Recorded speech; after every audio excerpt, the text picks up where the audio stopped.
ngelihat isu perubahan iklim itu harusnya sama kayak kita ngelihat perubahan pandemi gitu ya. Semuanya akan terdampak, semuanya bertanggung jawab, semuanya memiliki peluang. Nggak bisa ada misalnya cuma ada satu badan atau satu kementerian yang diminta untuk mengurusi isu yang bahkan semua kementerian itu terdampak gitu. Untuk Indonesia bisa mencapai target NDC dan dekarbonisasi, itu tuh kita butuh sekitar 3.700 sampai 4.000 triliun rupiah. Dan itu kita baru ngomongin climate mitigation. Dan kalau dilihat dari data Kemenkeu juga, kita nggak bisa bergantung dengan state budget nih. Masih banyak sekali emisi yang kita keluarkan gitu ya, khususnya di sektor energi kita masih sangat banyak gitu ya. Ekspor dan impor kita juga masih heavily related to emission intensive sectors, dan itu merupakan hal yang harus kita ubah. Halo semuanya, selamat datang di CSIS Spotlight. Bersama gua Ardi Wardana. Hari ini kita akan membahas tentang upaya dekarbonisasi ekonomi di Indonesia, antara harapan dan tantangan. Sekarang kita kedatangan beberapa researcher dari Departemen Ekonomi. Di sini ada Mas Dandi, dan juga di sana ada Mas Habib dari Departemen Hubungan Internasional, dan di sini ada Via, Research Associate dari Climate Policy Unit. Nah, isu ini sangat menarik untuk dibahas. Kenapa? Karena Indonesia punya target-target iklim dan juga usaha-usaha yang telah dilakukan oleh pemerintah untuk mencapai target tersebut. Sebagai contoh, kita sudah punya National Determined Contribution yang di-enhance dari beberapa tahun lalu sampai 2060. Dan juga ada beberapa target-target lain yang terkait dengan dekarbonisasi. Dekarbonisasi itu apa sih sebenarnya? Dekarbonisasi adalah upaya untuk mengurangi carbon footprint dari produksi suatu barang dan juga konsumsi komoditas tertentu. Nah, pada hari ini kita akan mendiskusikan bagaimana sebetulnya upaya-upaya pemerintah dan juga harapan serta tantangan yang ada dalam dekarbonisasi di Indonesia. Oke, kita langsung ke Mas Dandi. Sebenarnya mungkin dimulai dari pertanyaan, pentingnya apa sih dari dekarbonisasi ekonomi khususnya di Indonesia gitu. Oke, thank you Di. Tadi udah dijelaskan ya, dekarbonisasi itu apa. Yang perlu kita lihat bareng-bareng itu adalah kenapa sih ini penting, nggak cuma bagi Indonesia tapi di seluruh dunia gitu ya. Tadi sudah dijelaskan kita punya NDC, ya kan? Tapi kita juga punya target-target ekonomi, visi Indonesia 2045 juga gitu ya. Nah, ini yang perlu kita selaraskan nih, gimana caranya kita bisa tumbuh dengan cepat, tapi kita juga bisa memaintain tadi low carbon economy atau mendekarbonisasi perekonomian. Nah, ini udah bukan lagi saatnya dipertentangkan gitu ya. Dulu kan karena masih banyak isu-isunya ini pertumbuhan ekonomi dan lingkungan dan lain. Nah, ini harus kita terpaksa untuk berjalan bareng-bareng karena ini merupakan tantangan yang nggak mudah ya. Kita harus coba beberapa inisiatif-inisiatif kebijakan ke depannya. Tapi trennya sendiri menurut lo gimana? Apakah di Indonesia saat ini dekarbonisasi berjalan hands in hands sama ekonomi yang ada gitu kan, dari sisi perdagangan, dari sisi investasi dan sektor-sektor lain? Nah, kalau sampai sekarang kita bisa menilai bahwa memang kita masih stepnya adalah permulaan gitu ya. Karena memang masih banyak sekali emisi yang kita keluarkan gitu ya, khususnya di sektor energi kita masih sangat banyak gitu ya. Ekspor dan impor kita juga masih heavily related to emission intensive sectors, dan itu merupakan hal yang harus kita ubah. Tadi juga disebutkan perdagangan internasional gitu ya, dan ini juga mungkin salah satu yang kita bahas di CSIS gitu ya, hubungan antara perdagangan internasional, industri dan juga investasi gitu ya, dan hubungannya terhadap dekarbonisasi ekonomi. Nah, misalnya kita tahu sekarang pemerintah sedang mendorong misalnya industri EV gitu kan. Nah, ini tiga-tiganya, industri, investasi dan perdagangan, ini semuanya harus inline gitu ya. Jadi kebijakan perdagangannya misalnya TKDN-nya harus di-maintain supaya kompetitif gitu ya. Investasi kita juga harus invite investor-investor yang memang teknologinya sudah mumpuni gitu ya. Sementara di industri kita juga siap nih dengan manufacturing sector kita. Nah, kalau ketiga sektor ini jalannya istilahnya beda-beda, nah itu akan susah sih kita untuk bisa tadi achieve ada net zero emission, ada NDC, apalagi visi Indonesia 2040. Oke, itu kan multisektor banget ya, multisektor, multidisiplin gitu. Pasti kan akan ada satu koordinator gitu ya yang untuk bisa ngordinasin semuanya kan. Mungkin gue bisa bilang di situ adalah peran pemerintah Indonesia, Ya, betul ya. betul. Nah, mungkin gue langsung lompat ke Via gitu. Sebenarnya menurut lu sendiri gitu, peran pemerintah Indonesia sejauh ini ya, itu sudah bagaimana sih dalam dekarbonisasi ekonomi di Indonesia? Jadi memang kalau kita lihat peran pemerintah ya dan juga progres kebijakannya memang sudah cukup progresif gitu. Jadi mungkin kita mulai dari atas dulu. Indonesia itu udah punya yang tadi lo bilang juga sempat mention di awal, udah punya target NDC, udah enhance NDC dan sekarang sebenarnya lagi disusun untuk second NDC gitu. Itu udah ada targetnya 31,89% untuk yang unconditional dan juga 43% untuk yang dengan bantuan internasional gitu. Dan sebenarnya di Indonesia sendiri juga udah diturunin tuh targetnya ke dalam RPJMN juga di 2020-2024 kemarin dan pastinya akan diupdate gitu untuk RPJMN ke depannya. Selain itu juga sebenarnya Indonesia udah ada target lain di kayak target untuk bauran EBT gitu. Ya. Yang sebenarnya memang awalnya kan 23% ya. Betul, tahun depan lagi kan. Iya, by 2025. Nyampe nggak nih? Nah itu memang sekarang diturunin gitu berdasarkan kebijakan energi nasional kemarin. Jadi sekitar 17-19%. Sayangnya diturunkan tapi ya semoga masih bisa lah dicapai. Sebenarnya selain itu juga Indonesia punya kebijakan lain untuk memenuhi target NDC itu. Udah ada Perpres NEK atau nilai ekonomi karbon. Mungkin nanti kita bisa bahas lebih detail lagi nih karena itu terkait dengan financing. Tapi gue pengen nyinggung sedikit kayak TKDN. Sebenarnya kebijakan TKDN ini kalau kita lihat itu sebenarnya memungkinkan untuk malah jadi kontraproduktif gitu dengan apa yang diinginkan gitu. Karena kalau kita lihat dari kebijakannya itu juga memberatkan investor yang mana tadi untuk mencapai target EBT itu untuk investor masuk ke Indonesia itu ada potensi untuk malah menjadi menghambat gitu. Sayangnya seperti itu. Nah, kan lu tadi udah ngomongin tentang target, terus udah ngomongin juga salah satu challenges-nya ya, which is TKDN gitu ya. Yeah. Apa sih opportunity-nya gitu? Mungkin nggak sih sebenarnya kita emang memenuhi target yang udah kita set up gitu? Apakah jangan-jangan nanti sampai di ujung-ujung kayak sekarang diubah lagi gitu targetnya? Iya. Sebenarnya kalau ngomongin opportunity di sini yang gue lihat tuh Indonesia kan memang kaya banget ya sama sumber daya alam dan mineral juga gitu. Dan tadi juga gue pengen nyinggung dikit yang udah di-mention sama Dandi juga. Contohnya ada industri misalnya EV. Nah itu tuh peluang banget tuh buat Indonesia untuk berkontribusi nanti misalnya untuk jadi produsen baterai gitu. Nah, menurut gue hal-hal kayak gini nih kalau Indonesia bisa capture itu sangat bisa mendukung target dekarbonisasi sih. Oke. Wah, menarik banget sih.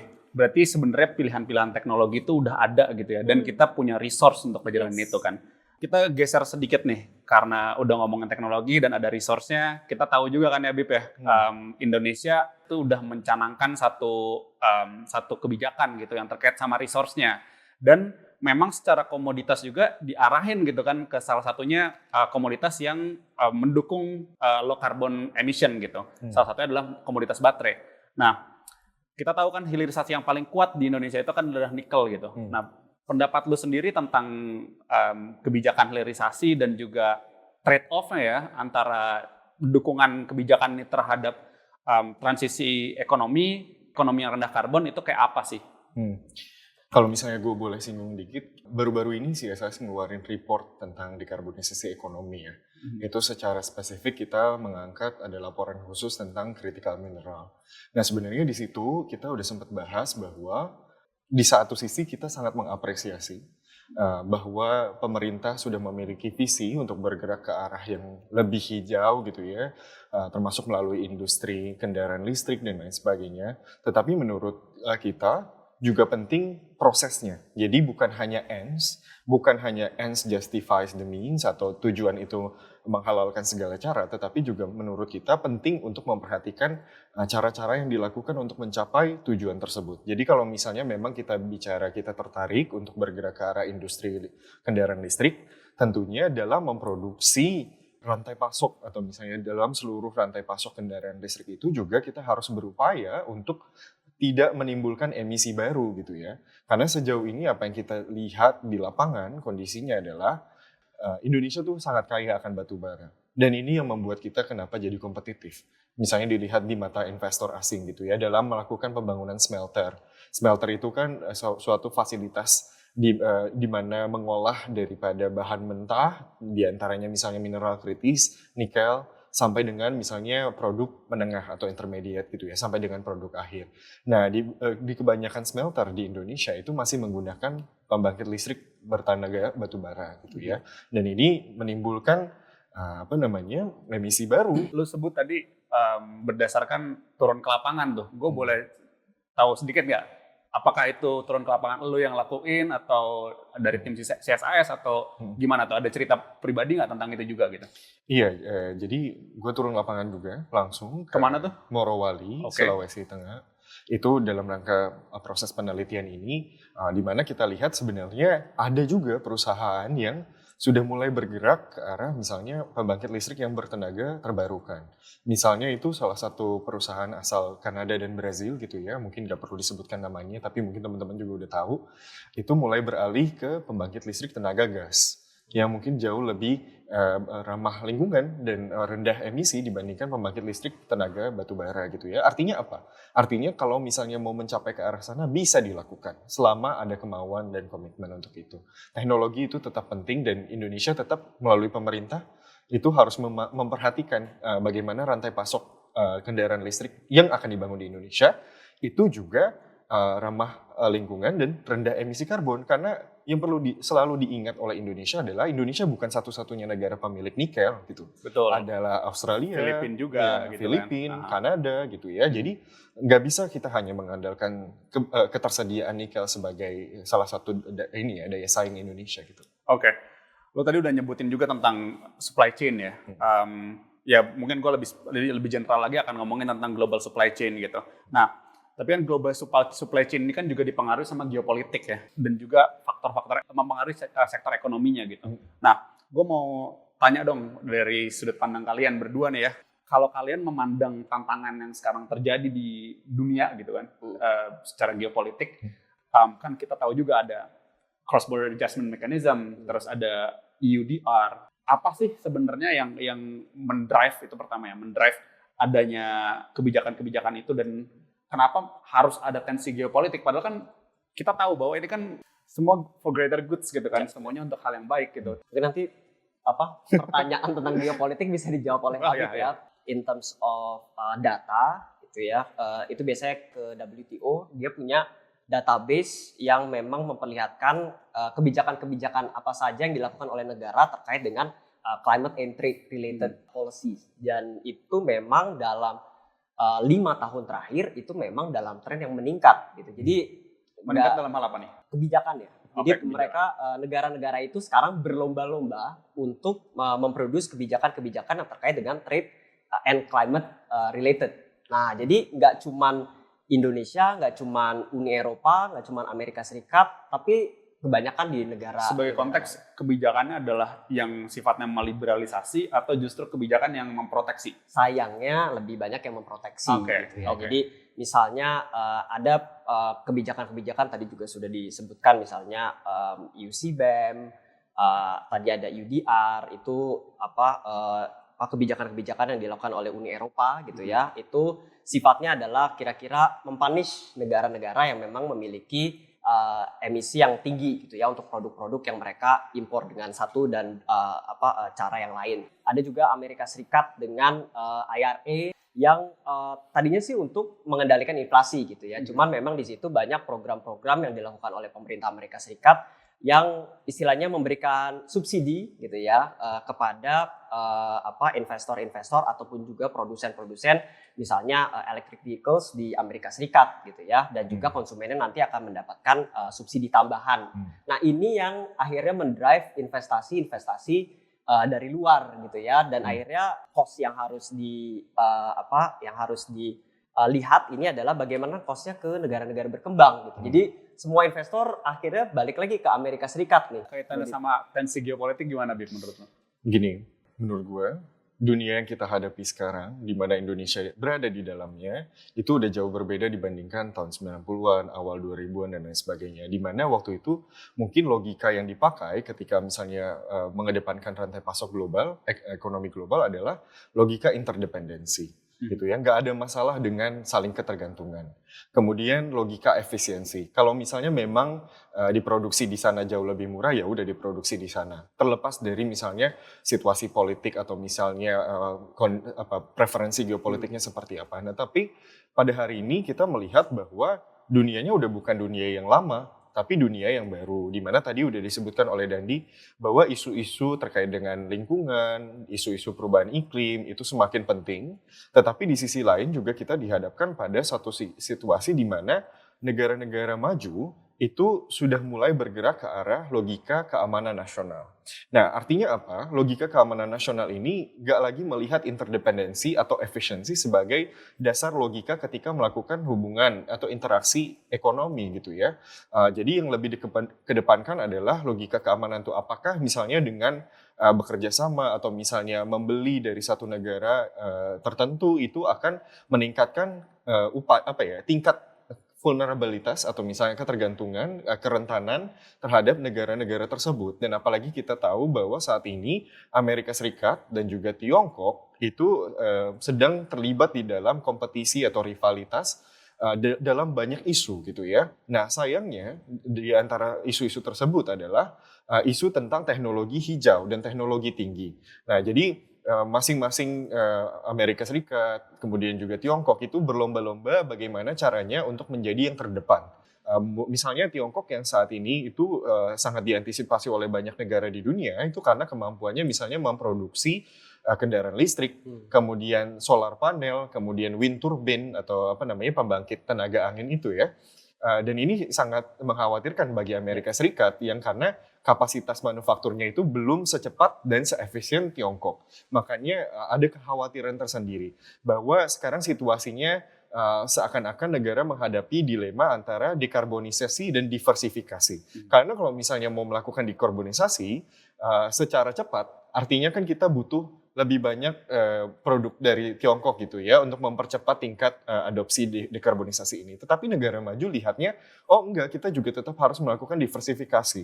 Kita nggak mau tergantung sama Tiongkok, dan apalagi Tiongkok juga beberapa waktu ini mengedepankan kebijakan-kebijakan yang juga menambah keraguan daripada negara-negara barat, misalnya melakukan ekspor ban untuk beberapa mineral kritis yang sebenarnya penting untuk membuat teknologi gitu ya, misalnya germanium, gallium, antimoni dan lain sebagainya. Nah, satu lagi aja yang gue mau tambahkan tadi apa yang udah Dandi bilang, bahwa situasinya sekarang kita cuma tidak hanya berfokus pada dekarbonisasi, tetapi juga ada digitalisasi, di mana bergerak ke arah sana juga membutuhkan banyak bahan mentah gitu ya, termasuk mineral kritis gitu. Dan jadi ini dekarbonisasi ini berkompetisi juga dengan misalnya upaya kita melakukan digitalisasi kayak gitu kan. Oke. Nah, berarti kan kalau ngelihat gambaran kayak tadi, sebenarnya dekarbonisasi ini quote-unquote mahal gitu ya. Dia punya biaya yang harus kita keluarkan duluan gitu kan untuk bisa sampai ke level tertentu gitu ya. Dan kelihatannya emang pembiayaan itu kan juga jadi salah satu masalah ya dalam dekarbonisasi ekonomi gitu. Nah, kalau Via sendiri sudut pandangnya tentang gap dari green financing itu seperti apa sih? Kalau kita lihat di Indonesia nih konteksnya sendiri, sebenarnya kalau dari Kementerian Keuangan dan KLHK itu untuk kita mencapai target NDC, untuk mencapai target dekarbonisasi itu kira-kira butuh sekitar 3.700 sampai 4.000 triliun rupiah gitu. Wow. Dan itu sebenarnya untuk dari segi mitigasi aja, climate mitigation. Kita belum bicara tentang climate adaptation gitu. Yang mana itu juga akan membutuhkan dana yang besar. Nah, dari situ kita nggak bisa bergantung dengan state budget nih, karena sebenarnya itu cuma bisa nge-cover 14% di. Oke, 14%. Jadi 86% ini dari mana gitu. Nah, ini gapnya kan gede banget ya. Makanya sebenarnya butuh innovative financing, contohnya misalnya kayak carbon pricing, terus juga skema-skema lainnya, result based payment dan lain sebagainya. Yang kalau di Indonesia itu semua sebenarnya diatur dalam Perpres nilai ekonomi karbon gitu. Dan kalau di Indonesia sendiri sebenarnya udah mulai beradaptasi ke sana ya. Maksudnya udah mulai ada kebijakan-kebijakan tersebut gitu. Kalau misalnya kita ngomongin carbon market, carbon trading itu tahun 2023 apa 2022 ya? 2023 kelihatannya. Iya, 2023 akhir itu udah di launching platform untuk carbon trading. Oke. Dan udah mulailah ada pergerakan ke arah sana walaupun baru satu subsektor aja. Kalau kita ngelihat nih sebenarnya kan social cost of carbon ya mungkin ditranslasinya jadi carbon tax kita ya itu kan masih sangat kecil gitu ya. Nilainya mungkin sekitar 60 ribuan gitu ya per ton gitu kan. Per ton CO2. Nah, menurut lu apakah carbon trading atau skema-skema lain ya itu tuh mampu untuk menutupi 86% yang lu tadi bilang gitu, khususnya untuk Indonesia berarti kan? Iya. Sebenarnya kalau kita lihat dari studi juga dengan kondisi harga yang masih di level sekarang itu tidak akan cukup, masih sangat jauh kalau kita bandingin sama EU ETS atau misalnya carbon pricing di luar itu bisa sampai 75 US dollar gitu per ton. Terus juga sebenarnya nggak cuma di situ tapi ada skema-skema lain nih yang bisa diekspor juga. Dan kalau ngomongin misalnya Indonesia kaya dengan natural resource, skema lain yang udah sedang berjalan juga itu contohnya adalah program FPCF yang sekarang ada di Kalimantan Timur, dananya dari World Bank. Mungkin kita juga bisa lebih mendorong lagi nih dari financing dari private sector gitu, dari financial institution, jadi kayak dari bank, dalam bentuk loan, lu juga dan lain sebagainya lah. Oke. Ya, menarik banget sih sebenarnya untuk bisa nutupin green financing yang kita butuhin lah ya. Nah, mungkin kalau dari kita udah banyak banget ya diskusi. Lo mau komentar? Gue mau nambahin aja sih tadi dikit. Selain yang tadi udah disebutin via carbon tax, carbon trade, kita juga ada mekanisme yang udah dilakuin sama Bu Sri Mulyani gitu ya. Misalnya dengan mengeluarkan green bond, green sukuk, blue bond, sustainable development goals bond. Dan kemudian juga ada mekanisme internasional lain yang sebenarnya ditawarkan gitu ya. Misalnya JETP, Just Energy Transition Partnership, yang ditawarkan oleh beberapa negara maju untuk Indonesia. Kalau nggak salah 20 billion dolar ya, itu gede banget sih. Komitmennya Kayak nggak tahu kayak misalnya ukurannya segimana, tapi itu yang jelas penting dan signifikan kalau misalnya memang bisa direalisasikan terlepas dari berbagai macam kontroversinya. Jadi banyak loh tawaran-tawaran juga yang ada di tingkat internasional, termasuk misalnya mekanisme debt swap atau tukar utang gitu. Dan mekanisme debt swap ini juga gitu, kita bisa bayar hutang luar negeri dengan cara melakukan konservasi lingkungan dan lain sebagainya. Harusnya Indonesia bisa terus mengedepankan mekanisme-mekanisme inovatif seperti ini gitu. Tapi dari nada bicara lu optimis ya untuk bisa sampai ke dekarbonisasi ekonomi kita gitu. Gue optimis walaupun tetap cautious, hati-hati juga gitu ya. Harapan lu apa sih sebenarnya tentang dekarbonisasi ekonomi? Menurut gue Indonesia itu harus cermat dalam memperhatikan situasi internasional ya untuk dekarbonisasi ekonomi. Bukan hanya karena ada tantangannya, tetapi juga ada peluangnya. Nah sejauh ini Indonesia itu masih seakan-akan bergantung kepada upaya dalam negeri gitu ya. Tadi Via sebenarnya ngomongin tentang state budget atau APBN gitu ya. Kalau misalnya Indonesia semakin kita berbaur dengan mekanisme internasional yang ada, itu tuh banyak sebenarnya yang bisa kita pakai selama kita memiliki visi ke arah sana. Jadi dekarbonisasi ekonomi, kalau nggak salah di edisi kita juga ngomongin gitu kan. Jadi kalau misalnya dengan bantuan internasional akan menjadi 41% ya kalau nggak salah. Oke. Nah, kalau dari lu sendiri, gimana harapan lu terhadap upaya dekarbonisasi ekonomi di Indonesia? Ya, sama kayak Habib, gue mikirnya juga harus optimis, tapi harus hati-hati juga ya. Maksudnya ini kita punya banyak pilihan-pilihan yang menurut gue juga akan menentukan track atau path mana nih yang kita akan laluin gitu kan. Kita pengennya sama-sama dekarbonisasi sama high growth itu berjalan beriringan. Cuman tadi yang di-highlight Habib juga penting bahwa kebijakan industri, perdagangan, dan investasi itu nggak hanya ngomongin tentang domestik. Kita juga harus aware dengan kondisi internasional. Nah, tadi nyambung sama Via, itu terkait dengan carbon pricing, carbon tax. Nah, ini menurut gue penting untuk Indonesia melihat tadi adanya CBAM gitu ya, adanya Carbon Border Adjustment Mechanism.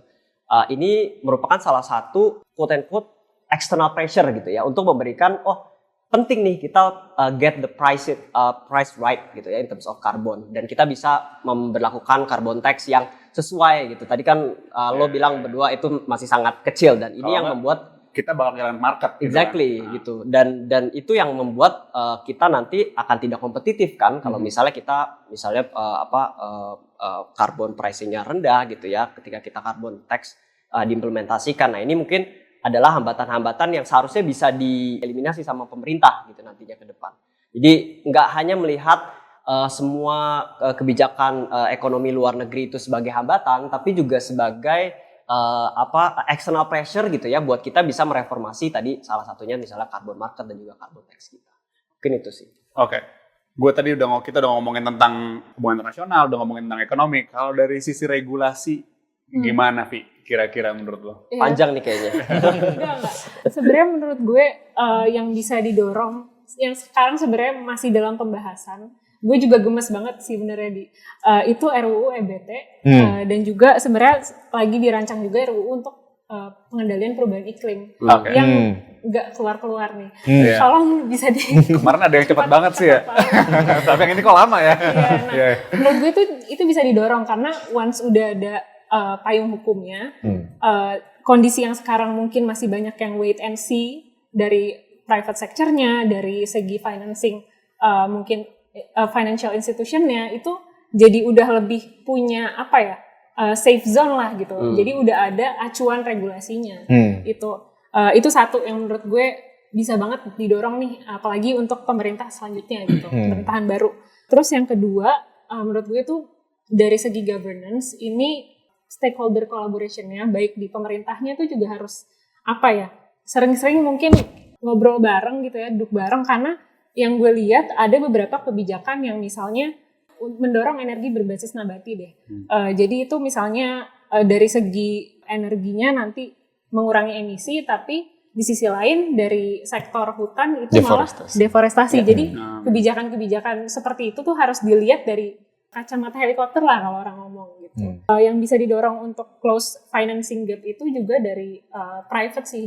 Jadi dari bank, financial institution lain itu juga bisa banget didorong nih oleh pemerintah Indonesia. Contohnya misalnya kan kalau Indonesia udah punya taksonomi berkelanjutan. Nah itu hal-hal kayak gitu tuh bisa lebih dipercepat lagi lah implementasinya. Gue mau nambahin dikit dong, sorry tadi Via ngomongin tentang RUU pengendalian perubahan iklim ya. Sebenarnya yang menjadi masalah seringkali dalam undang-undang di Indonesia, itu tuh satu masalah, itu hanya diserahkan kepada satu kementerian. Betul. Dan apalagi ini misalnya sebesar perubahan iklim ya.